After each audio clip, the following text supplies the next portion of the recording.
আসসালামু আলাইকুম রহমতুল্লাহ। প্রিয় দিনী ভাই বোনেরা, আমরা যে স্বাভাবিকভাবে অসুস্থ হয়ে যাই, অসুস্থ হওয়ার সাথে সাথে আমাদের নিয়তরা চলে যায় ভালো হাসপাতালের দিকে, ভালো ডাক্তারের কাছে, ভালো ওষুধ সামগ্রীর কাছে। তো আমরা এটা অবশ্যই জানি যে আল্লাহ তাআলা যদি আমাকে আপনাকে সুস্থতা দান না করে, তাহলে আমরা কখনোই সুস্থ হতে পারবো না। তো একবার মুসা আলাইহিস সালাম অসুস্থ হয়ে গেলেন। তখন তিনি আল্লাহ তাআলার কাছে বললেন, হে আল্লাহ, আমাকে শিফা দান কর। তখন আল্লাহ তাআলা মুসা আলাইহিস সালামকে বললেন, হে মুসা, অমুক জায়গায় একটা গাছ আছে, সেই গাছের পাতা তুমি খাও, তাহলে তুমি সুস্থ হয়ে যাবে। তখন মুসা আলাইহিস সালাম আল্লাহ তাআলার কথা অনুযায়ী ওই গাছের পাতা খেলেন, তারপর তিনি সুস্থ হয়ে গেলেন।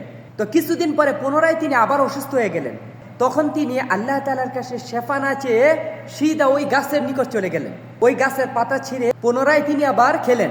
তখন এইবার সে সুস্থ হলেন না। তখন আল্লাহ তাআলার কাছে বললেন, হে আল্লাহ, আমি যে এবার অসুস্থ হলাম, তো আগের মতো আমি ওই গাছের পাতা ছিঁড়ে খেলাম, কিন্তু আমি আবার সুস্থ হলাম না কেন? তখন আল্লাহ তাআলা বলল, হে মুসা, তুমি যখন প্রথম অসুস্থ হলে তখন তুমি প্রথমেই শেফাটা আমার কাছে চাইছো, সেই কারণে তুমি সুস্থ হয়ে গেছো।